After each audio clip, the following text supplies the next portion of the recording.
এই আর কি। এরপরে ওখানে তো আযাব শুরু হবে, যদি দুনিয়ায় অপকর্ম করে থাকে ওখানে আযাব হবে, কষ্ট হবে, ভয়ঙ্কর জিনিস, দেখলেও ভয় লাগে।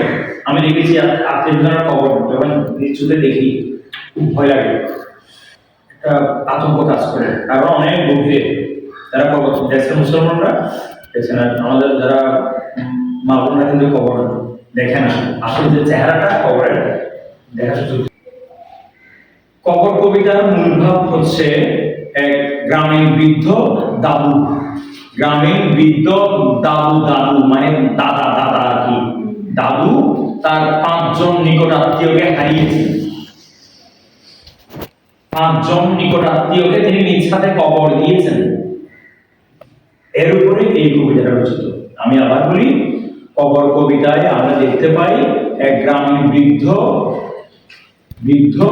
তিনি তার 5 জন নিকট আত্মীয়কে কবর দিয়েছেন, নিজ হাতে দাফন করেছেন, কবর দিয়েছেন। কোন সেই 5 জন একটু বলি।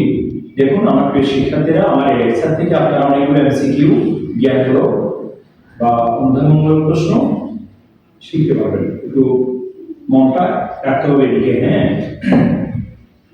দেখেন কবিতাটা শুরু হয়েছে এইভাবে, এইখানে তোর দাদির কবর ডালিম গাছের তলে, 30 বছর ভিজিয়ে রেখেছি 2 নয়নের জলে, এতটুকু তারে ঘরে এনেছিল সোনার মতন মুখ, পুতুলের বিয়ে ভেঙে গেল বলে কেঁদে ভাসাই দেবো, কেঁদে ভাসাই দেবো।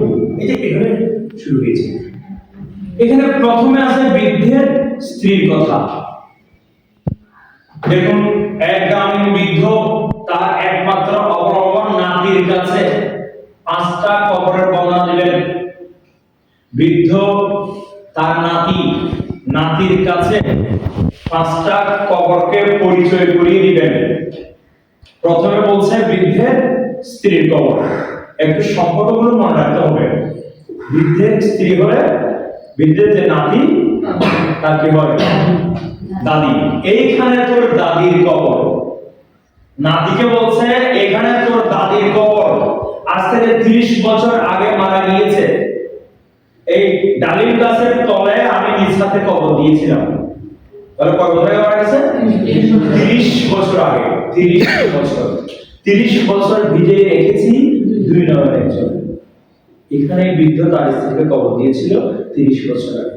তাহলে যদি কবর কবিতার মূল ভাবটা আমি আরো সংক্ষেপে বলি, গ্রামীণ বৃদ্ধ তার একমাত্র অবলম্বন নাতিকে 5টি কবরের সাথে পরিচয় করিয়ে দিচ্ছেন। প্রথমে মারা গেল বৃদ্ধের স্ত্রী, তারপর মারা গেল বৃদ্ধের পুত্র, এরপর পুত্রবধূ, এরপর হচ্ছে বৃদ্ধের নাতনি, সবশেষে বৃদ্ধের মেয়ে। এখানে একটু খেয়াল করি আবার, প্রথমে মারা গেছে বৃদ্ধের স্ত্রী, তারপর বৃদ্ধের পুত্র, তারপর পুত্রবধূ, তারপর নাতনি, শেষে হচ্ছে বৃদ্ধের মেয়ে। এখানে বৃদ্ধের পুত্র হচ্ছে নাতির বাবা।